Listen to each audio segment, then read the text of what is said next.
Ассалому алайкум, дӯстони азиз, гиромиёли қадр. Ин як насиб карда бошад як банан коробка, яъне ним квадрат ба кирма килои хӯрака ба ноҳияи Панҷакин равон карда истодаем.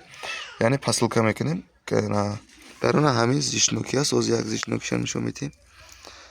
Ина ҳамин зичнокида равон карда истодаем.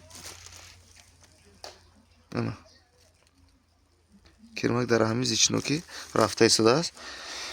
Ҳала насиб карда бошад ҳамина равон мекунем.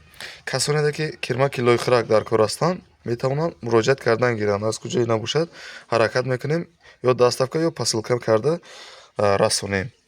Ҳамин чиза бисёр, агар тараққӣ диҳем, бисёри халқи мо истифода баранд, бисёр чизи хуб аста. Ин чиз мисол ба деҳқонҳоам, ба заминҳоам бисёр фоидаи калон мерасонад. Аз ҳамин ҳисоб ҳар яке мо агар дошта бошем камӣ мекунад. Саломат бошед, дӯстони азиз. Касоне ки лозим аст, бемалол метавонанд дар рақамони дар так буда муроҷиат кардан гиранд.